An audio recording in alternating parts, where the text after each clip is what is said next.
Meus amados, eu gostaria de meditar com vocês, nesta noite, sobre a solução de Deus para salvar pecadores. Você imagina que o Deus Todo-Poderoso, o Criador de tudo que existe, Ele fez o homem à sua imagem e à sua semelhança, com o objetivo de se relacionar com o homem. Deus fez alguém parecido com ele, para manter com este uma comunhão, uma intimidade. Entretanto, quando o pecado entrou no mundo, aquilo que era o plano de Deus de se relacionar com o homem em um ambiente de perfeita comunhão, onde Deus compartilharia e compartilhou com Adão, nosso pai, toda a intimidade. Entretanto, o pecado impossibilitou que, naquele primeiro momento, Deus cumprisse o seu objetivo. O que mais me maravilha é que Deus não desistiu.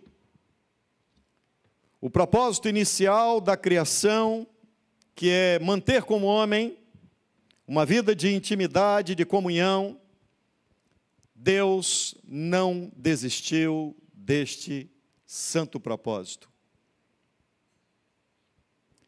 Então, qual foi a solução que Deus encontrou para salvar pecadores? É exatamente isso que nós veremos no culto desta noite. Abra sua Bíblia, por gentileza.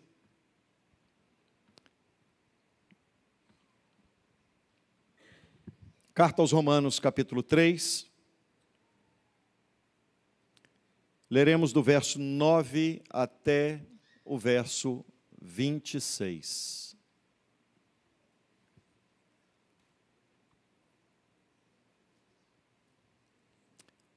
Romanos, capítulo 3. Faremos a leitura a partir do versículo 9. Diz assim as sagradas letras: que se conclui? Temos nós qualquer vantagem? Não, de forma nenhuma. Pois já temos demonstrado que todos, tanto judeus como gregos, todos estão debaixo do pecado. Como está escrito, não há justo nenhum sequer. Não há quem entenda, não há quem busque a Deus. Todos se extraviaram, a uma se fizeram inúteis. Não há quem faça o bem, não há nenhum sequer. A garganta deles é sepulcro aberto. Com a língua urdem engano, veneno de víbora está nos seus lábios. A boca eles a têm cheia de maldição e amargura. São os seus pés velozes para derramar sangue. Nos seus caminhos há destruição e miséria. Desconhecem o caminho da paz. Não há temor de Deus diante dos seus olhos. Ora, sabemos que tudo que a lei diz aos que vivem na lei, o diz para que se cale toda a boca e todo mundo seja culpável diante de Deus. Visto que ninguém será justificado diante dele por obras da lei, em razão de que pela lei vem o pleno conhecimento do pecado. Mas agora, sem lei se manifestou a justiça de Deus, testemunhada pela lei e pelos profetas. Justiça de Deus mediante a fé em Jesus Cristo, para todos e sobre todos os que creem, porque não há distinção, pois todos pecaram e carecem da glória de Deus, sendo justificados gratuitamente por sua graça, mediante a redenção que há em Cristo Jesus, a quem Deus propôs no seu sangue, como propiciação, mediante a fé, para manifestar a sua justiça, por ter Deus, na sua tolerância, deixado impunes os pecados anteriormente cometidos. Tendo em vista a manifestação da sua justiça no tempo presente, para Ele mesmo ser justo e justificador daquele que tem fé em Jesus. Até aí.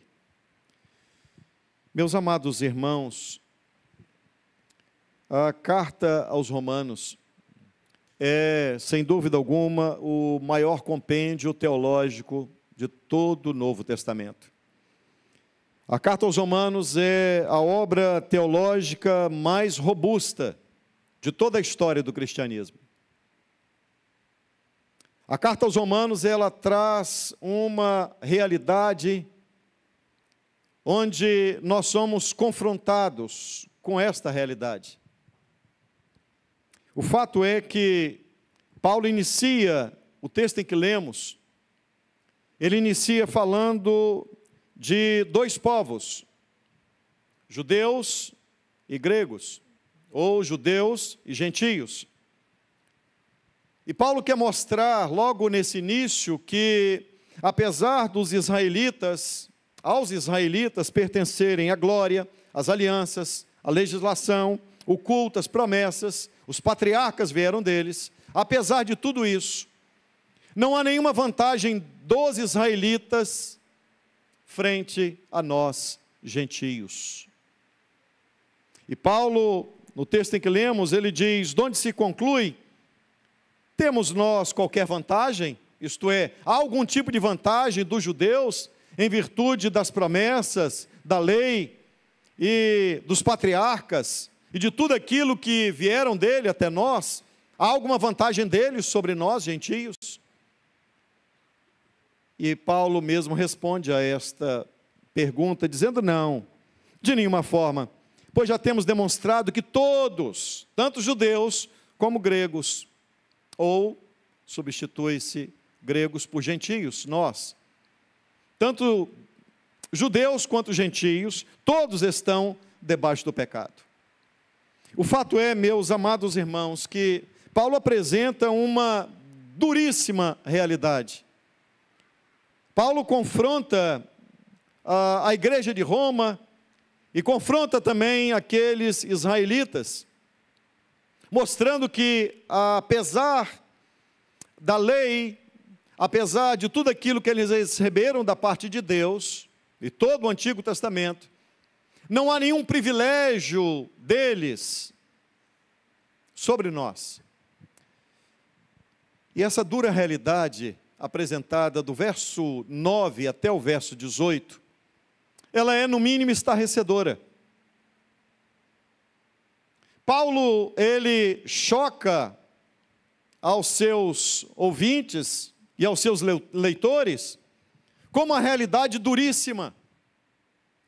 Paulo apresenta uma realidade onde nós chegamos ao final do versículo 18, perguntando para nós mesmos o que será de nós, o que vai acontecer conosco. Paulo apresenta do verso 9 até o verso 18, onde uma realidade como se ele desnudasse a todo homem e apresentasse uma realidade que ninguém gostaria de conhecê-la. O fato é que ele diz que todos pecaram e todos estão destituídos da glória de Deus.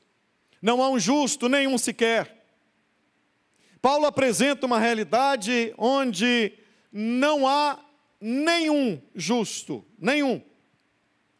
E Paulo não fala apenas de justiça, ele diz que não há ninguém que entenda. Isto é, o homem sequer consegue entender os desígnios de Deus, o propósito de Deus, o plano de Deus. E ele diz mais, não há ninguém que faça o bem.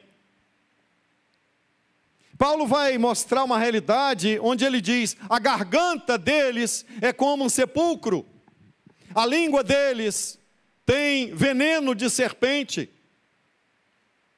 Paulo vai dizer que eles se apressam para praticar todo tipo de maldade, que eles se apressam para cometer todo tipo de violência. Irmãos, quando nós lemos do verso 9 ao verso 18, da carta aos Romanos, do capítulo 3, é como se nós tirássemos um diagnóstico, fizéssemos um print do jornal dos nossos dias.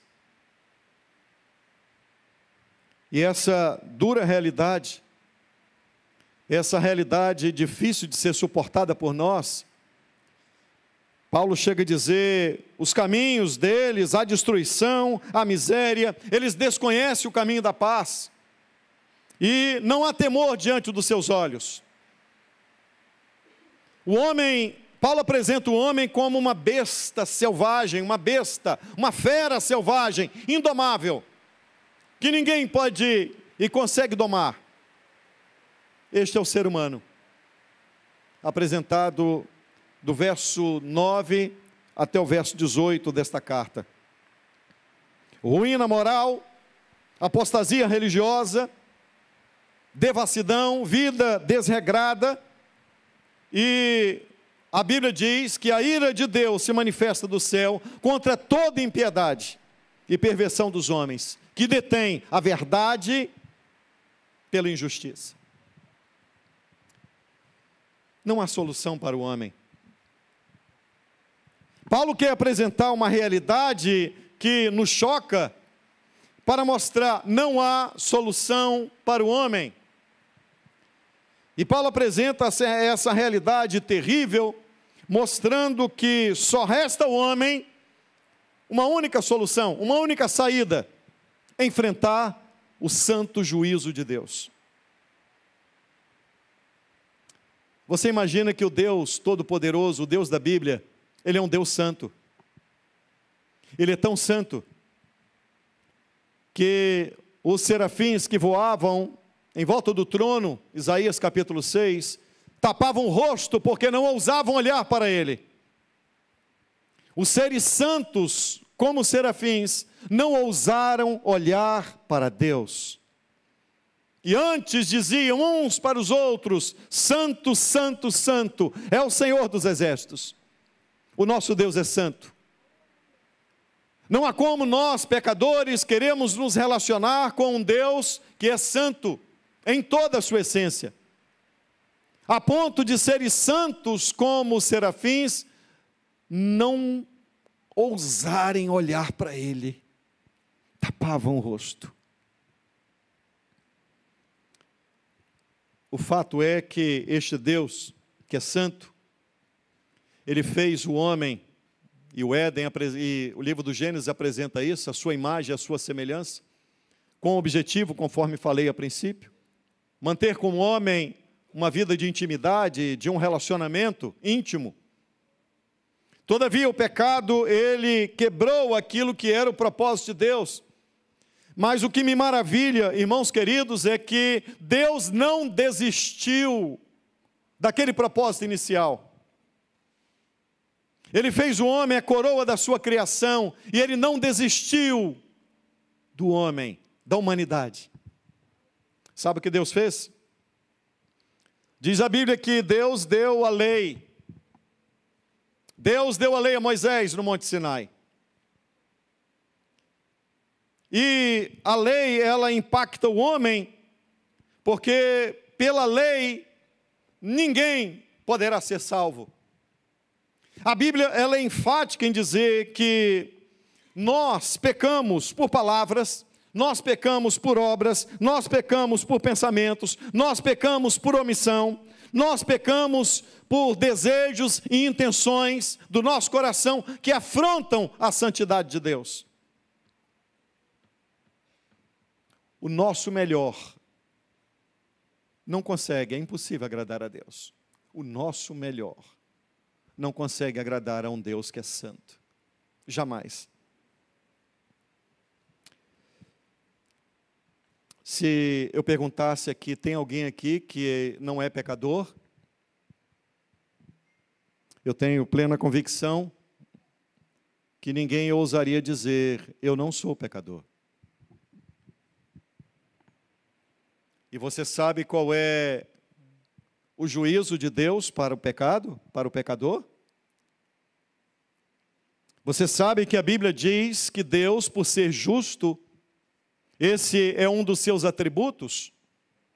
Deus tem muitos atributos e dentre tantos, Deus é justo. Isso significa que Deus não pode ignorar o pecado do homem e agir como se o pecado do homem não existisse. Tampouco Deus pode levar para o céu pecadores que merecem o juízo dele, merecem o inferno. Se ele assim o fizesse, ele estaria contraditando este atributo divino, a sua justiça. Você imagina que você estivesse assentado vendo o julgamento de alguém que cometeu um delito grave. E de repente o juiz, ele dá a sentença dizendo: está absolvido. Certamente qualquer um de nós que estivesse vendo aquele julgamento se levantaria para dizer: o Senhor é um juiz injusto, porque este homem merecia ser condenado e o Senhor quer absolvê-lo.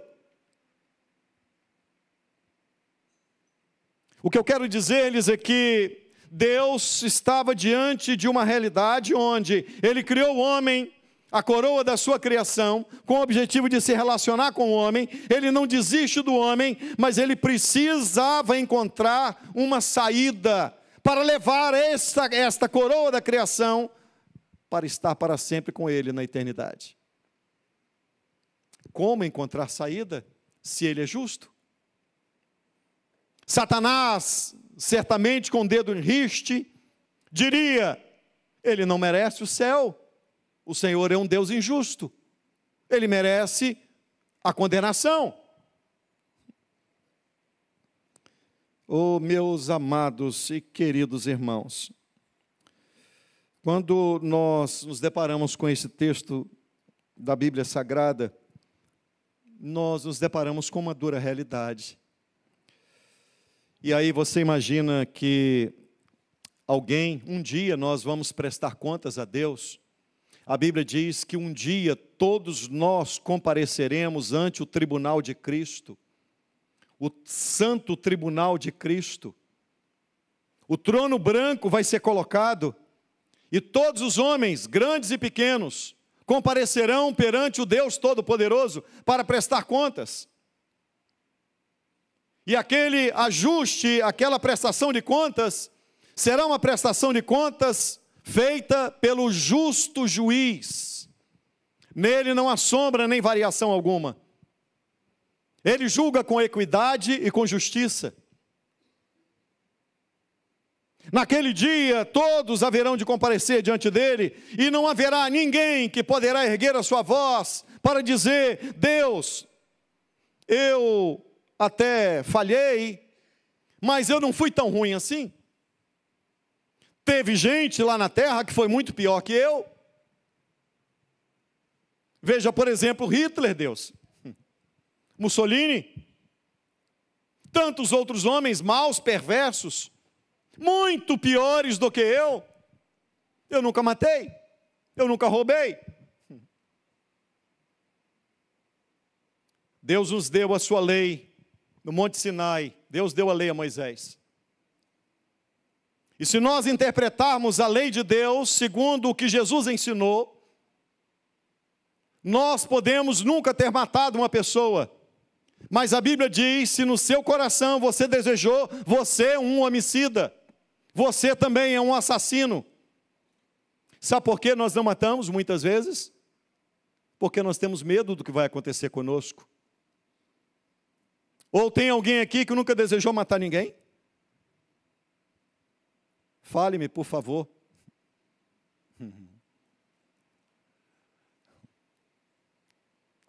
Fala se você nunca teve assim um momento que você diz: eu estou com tanto ódio daquela pessoa, que se eu pudesse eu esganava ele. Você nunca fez isso?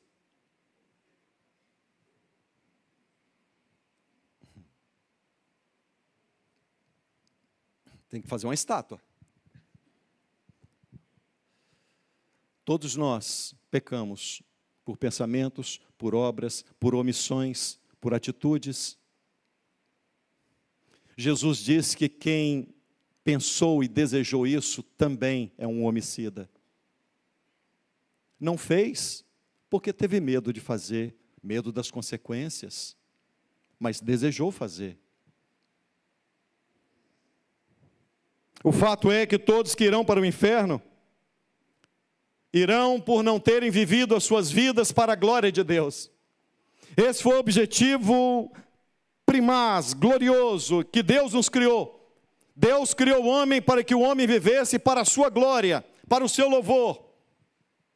E o fato de não vivermos para a glória de Deus já é suficiente para sermos condenados por Deus. Às vezes uma jovem, ela procura um pastor na igreja para dizer: pastor, eu estou namorando com um rapaz. O rapaz é excelente, trabalhador, tem uma boa família. Ele só tem um problema, pastor. Ele não crê. Ele não é crente.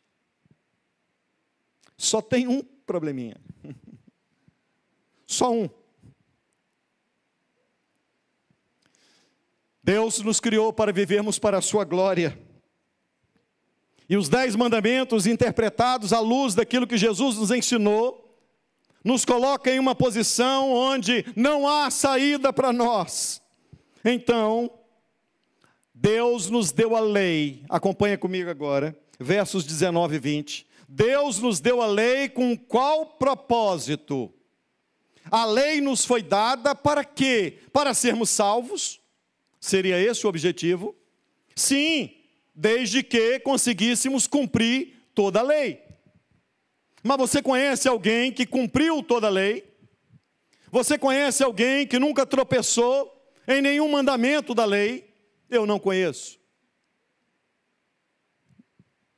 Então Paulo vai dizer o objetivo pelo qual a lei foi dada a Moisés.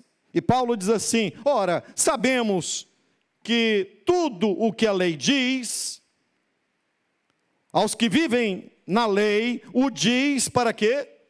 Para que se cale toda a boca.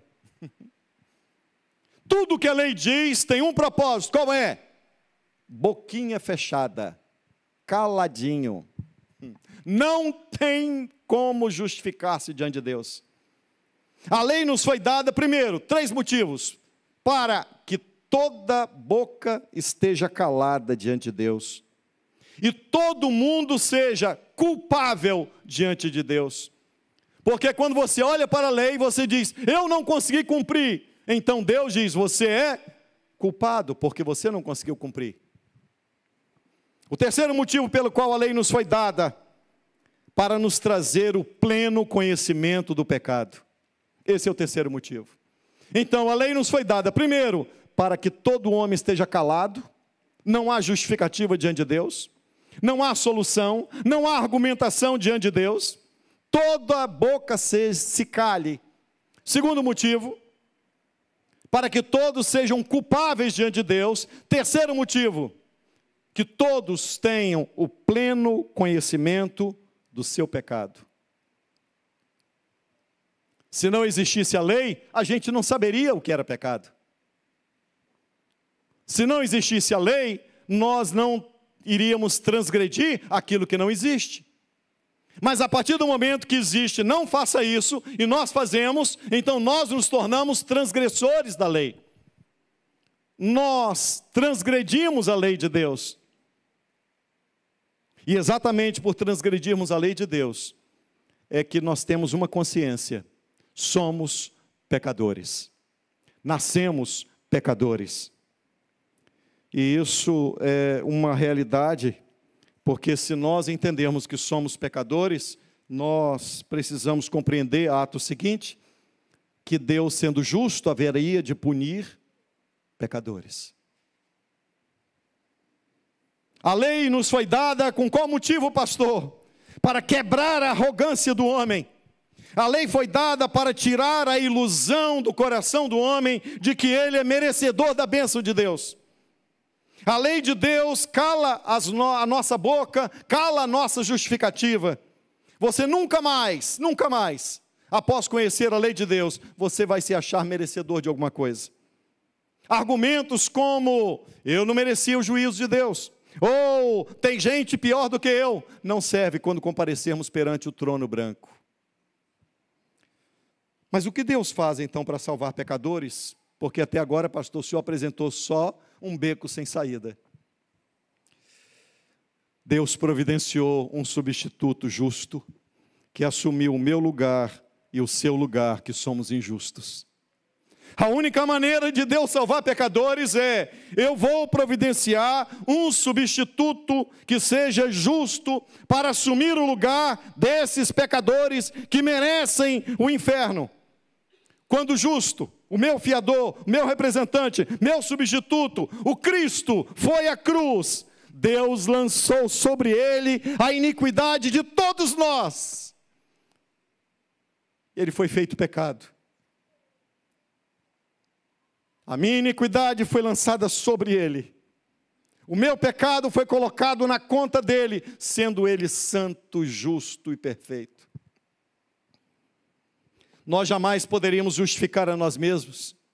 Nós jamais poderíamos perdoar a nós mesmos. Nós jamais teríamos condição de salvarmos a nós mesmos. Jamais poderíamos obter a salvação pelos nossos méritos, pela nossa condição vil de pecadores. Irmãos, até o verso 20, é um verso que é um balde de água fria. Até o verso 20, nós estamos nos deparando com uma dura realidade em que não há saída para nós. Mas acompanha comigo, olha o que diz o verso 21. Como começa o verso 21? Mas agora. Bendito seja Deus. Mas, conjunção adversativa que indica um contraste. Bendito mas. Bendito mas. Bendita conjunção adversativa. Deus apresenta uma realidade onde não há solução, onde não há saída, e de repente Paulo diz, mas, em contraste a tudo isso, mas, agora, que agora é esse? O que vocês imaginam que seja esse agora? O mas indica o contraste com a situação de perdição do homem. Diante da nossa incapacidade de sermos salvos mediante a lei, só existe uma saída. E a saída vem de Deus. Mas, agora, esse agora é um agora escatológico. De que agora Paulo está falando? Paulo está falando, obviamente, da vinda de Cristo, da sua encarnação, da sua morte e da sua ressurreição. Então este agora é um agora escatológico. Ele está dizendo, mas, em contraste a uma situação que não tinha solução, mas agora Cristo veio, Cristo encarnou, Cristo morreu na cruz, Cristo ressuscitou, mas agora é o agora escatológico de Deus, é a solução de Deus. Bendito seja o Senhor. Esse agora se refere ao cumprimento das profecias do Antigo Testamento quanto à vinda do Messias. Aquilo que os profetas falaram, agora se cumpriu. Cristo veio, nasceu o bendito Salvador, nasceu aquele que veio para salvar o pecador, nasceu aquele que veio para ser o nosso representante legal diante de Deus, nasceu aquele que vai ser o nosso substituto, nasceu aquele que, sendo santo, justo e perfeito, assumiu uma culpa que não era dele. Bendito seja o Senhor, adorado seja o Senhor, engrandecido seja o Senhor, que há solução para nós, e a solução é, mas agora, Cristo veio. Jesus desceu dos palácios da glória do Pai, para assumir a forma de homem. Porque ele desceu como homem? Porque ele deveria receber na sua carne a punição de todos os homens. Mas agora, diz a palavra de Deus, se manifestou a justiça de Deus. Alguém poderia imaginar dizendo, se esse agora se refere à vinda de Cristo, à sua encarnação, à sua morte, à sua ressurreição, então, por que então Paulo não escreve dizendo, mas agora, sem lei, se manifestou o amor de Deus? Não. Paulo diz, mas agora se manifestou sem lei a justiça de Deus. Porque Deus, sendo justo, ele haveria de punir o pecado do homem no seu Filho, no seu unigênito, naquele que sem pecado iria à cruz. Deus justifica pecadores, sem demandar deles o cumprimento da lei. Por isso que a Bíblia diz, mas agora, sem lei, isto é, sem exigir do homem que o homem cumpra a lei, veio Jesus. Sem exigir uma perfeição nossa, sem exigir qualquer coisa que nós façamos, sem exigir qualquer obra que realizemos, sem exigir, sem lei, mas agora, sem lei, Deus salva pecadores, se manifestou a justiça de Deus. Olha que texto maravilhoso, queridos. Que texto riquíssimo. Que profundidade gloriosa Paulo vai tratar. Que riqueza, onde manifesta a santa justiça de Deus. Mas agora, sem lei, se manifestou a justiça de Deus. Deus vai cobrar do seu unigênito aquilo que eu e você não tínhamos condição de pagar. Deus vai cobrar do seu unigênito o justo. Por isso a justiça de Deus se manifestou na cruz do Calvário. A cruz não é apenas um símbolo do amor de Deus, antes a cruz é um símbolo da justiça de Deus, que foi executada no seu unigênito. Ele cravou a cédula da nossa condenação, ele deu um brado na cruz, dizendo, tetelestai, a dívida está paga, agora nenhuma condenação há para aqueles que estão em Cristo. Não há nenhuma condenação mais. Se manifestou a justiça de Deus. De que maneira se manifestou a justiça? Olha a riqueza desse verso 21. Se manifestou a justiça de Deus, testemunhada pela lei e pelos profetas. Ora, como assim? Como é que a justiça de Deus, o agora se manifestou a justiça de Deus na pessoa de Cristo, testemunhada pela lei e pelos profetas? O que quer dizer isso? Pela lei, por quê, irmãos queridos? Porque a lei, ela já abria uma oportunidade para que isso sucedesse. A própria lei trazia uma provisão para o pecador. Porque quando o israelita pecava, lembra-se do Antigo Testamento? Olha a provisão que a lei tinha. Quando o israelita pecava, ele deveria tomar um cordeiro, dirigir-se até o sacerdote, colocar a mão sobre o cordeiro, confessar o seu pecado, e o cordeiro seria imolado pelo sacerdote. Então, na verdade, quando Paulo diz que a justiça, ela foi vista pela lei e pelos profetas. A justiça foi testemunhada pela lei e pelos profetas. De que maneira? Havia uma provisão na lei, onde o pecador colocava sua mão sobre o cordeiro que haveria de morrer, confessava o seu pecado, e então no altar do holocausto aquele animal era sacrificado. O sangue daquele animal derramado prefigurava o sangue do Cordeiro de Deus que tira o pecado do mundo. Por isso, quando Jesus ele aparece junto ali o mar da Galileia, João Batista aponta para ele e diz, eis o Cordeiro de Deus que tira o pecado do mundo. Ele é aquele que foi prefigurado em todo o Antigo Testamento, para mostrar que mesmo no Antigo Testamento, Deus não justificaria pecadores pela lei, porque nenhum de nós, nunca, nenhum homem, em nenhum momento da história, conseguiu cumprir a lei de Deus. Então Deus, ele traz esta provisão na lei, apontando para a pessoa gloriosa de Cristo. Portanto, o que nós podemos dizer é que não apenas a lei testemunhou da santa justiça de Deus, também os profetas testemunharam. Eu peço a gentileza e a compreensão de vocês me permitirem ler um texto no livro do profeta Isaías. E eu peço que você feche os seus olhos. O texto que eu vou ler, parece que o profeta Isaías está embaixo da cruz, vendo Cristo ser vilipendiado. O texto diz assim: todos nós andávamos desgarrados como ovelhas, cada um se desviava pelo caminho, mas o Senhor fez cair sobre ele a iniquidade de todos nós. Ele foi oprimido e humilhado, não abriu a sua boca.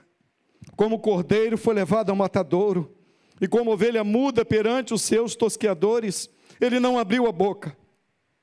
Por juízo opressor foi arrebatado, e de sua linhagem quem dela cogitou?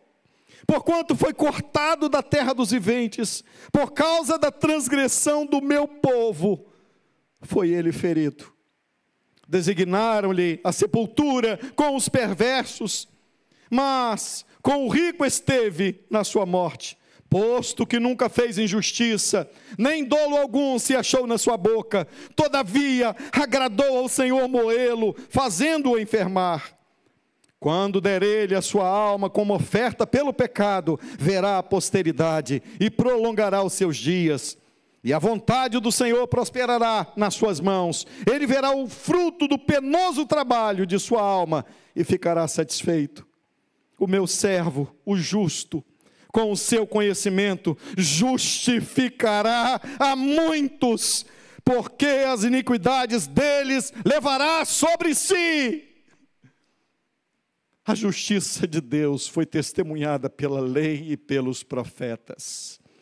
A iniquidade, ele purificará a muitos, porque as iniquidades deles levará sobre si.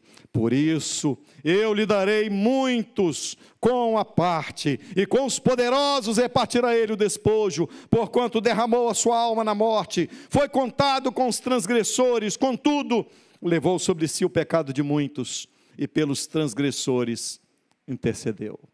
Bendito seja Deus.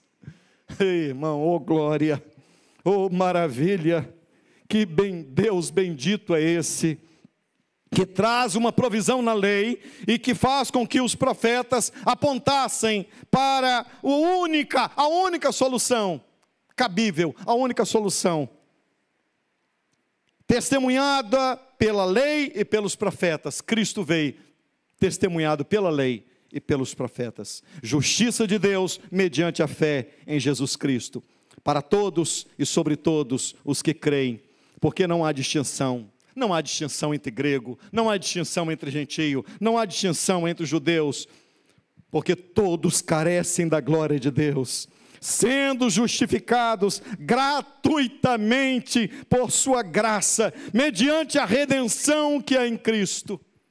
Sendo justificados gratuitamente, sem mérito, sem merecimento, sem qualquer obra que tenhamos praticado, sem nada que nós tenhamos feito. Nós somos justificados gratuitamente por sua graça, um favor que não merecemos, mediante a redenção. A palavra redenção quer dizer libertação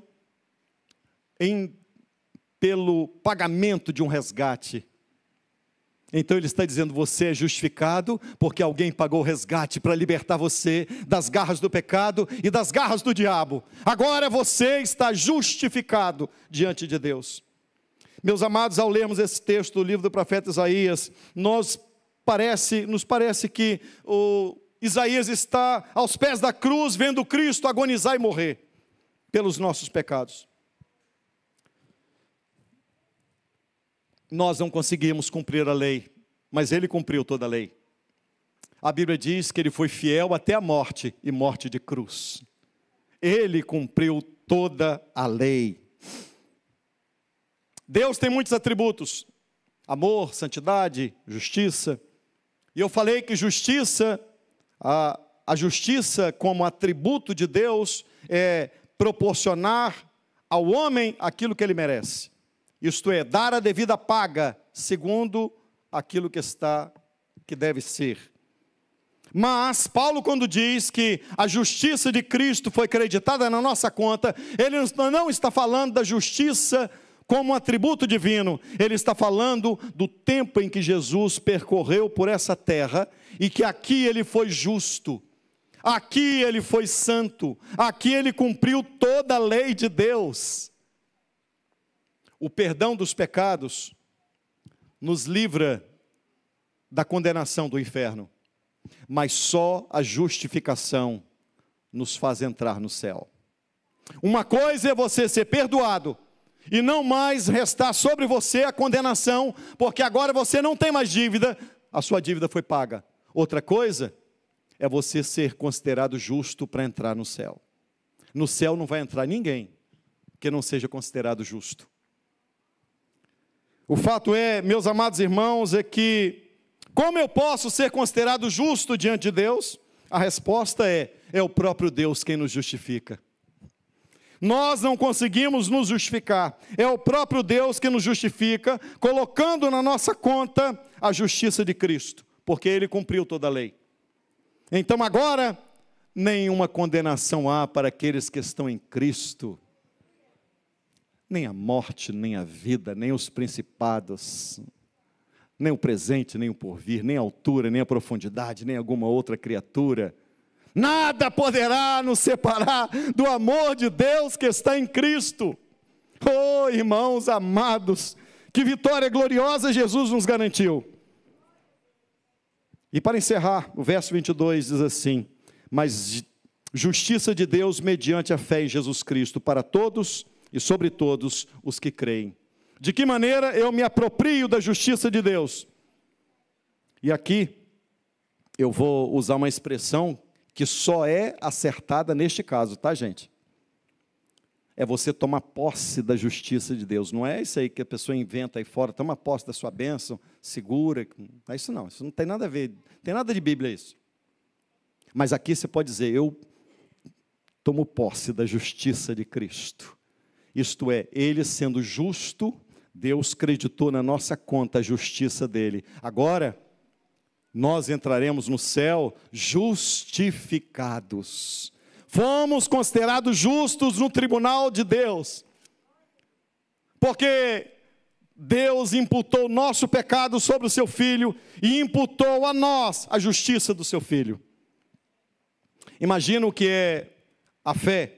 A fé é como uma mão que se eleva para receber gratuitamente a justificação. Nós não fizemos nada. A fé é como um mendigo que está pedindo na rua e ele simplesmente ergue a mão e alguém o abençoa.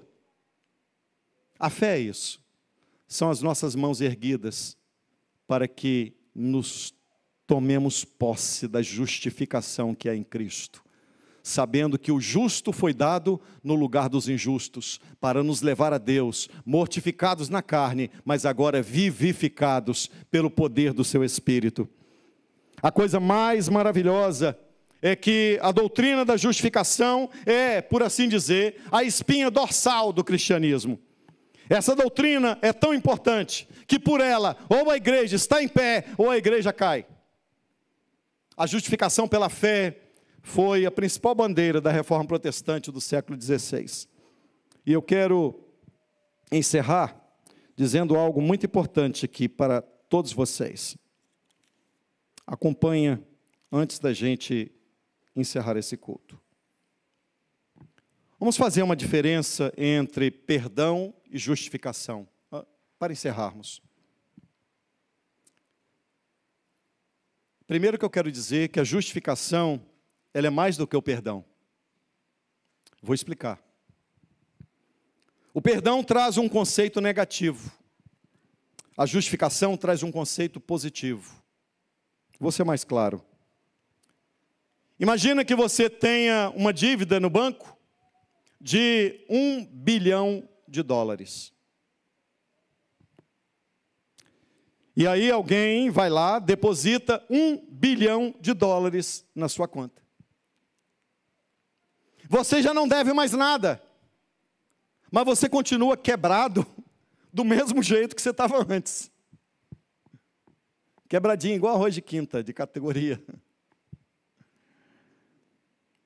Significa que a sua dívida foi paga.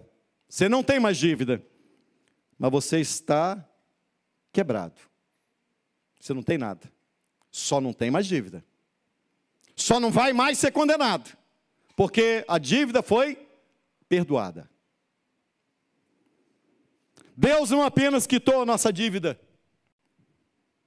mas Ele foi lá na sua conta e creditou um valor infinito. Toda a justiça de Cristo foi creditada na nossa conta. Agora, não apenas nós não temos dívida, mas nós temos um saldo inesgotável na nossa conta. A justiça de Cristo foi creditada lá. O nosso saldo é inesgotável. Aleluia. A justiça de Cristo foi creditada, irmão. Agora, significa que todo o crédito da justiça de Cristo, depositado na nossa conta, nos torna ricos. Portanto, não se trata apenas de dívida perdoada. A justificação significa que o nosso saldo diante de Deus está positivo. O diabo não vai poder chegar diante de Deus e dizer assim: mas por que o senhor está levando ele para o céu? A palavra de Deus diz assim: quem intentará acusação contra os escolhidos de Deus? É Deus quem os justifica. Bendito seja Deus. O diabo não pode apelar por uma instância superior, porque Deus é o supremo juiz dessa instância. Foi Ele que disse: não tem mais culpa em você, não tem mais dívida em você, não tem mais nenhum pecado agora.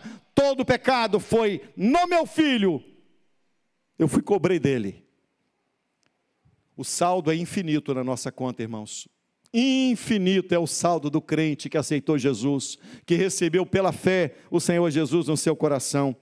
A justiça do Filho de Deus foi creditada na nossa conta. Quando você entende isso, os dramas da sua cabeça, eles vão passar. O chicote da culpa não vai te atormentar mais, porque você tem uma certeza: eu estou justificado no tribunal de Deus. Ele colocou na minha conta um saldo inesgotável, um saldo infinito. Que saldo é esse? A justiça de Cristo. Que Deus te abençoe, que o nome dele seja glorificado a cada dia na sua vida.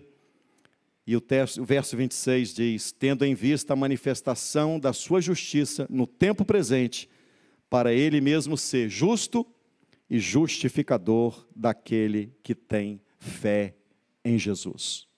Tem fé nele? Tem? Está justificado. Que Deus te abençoe.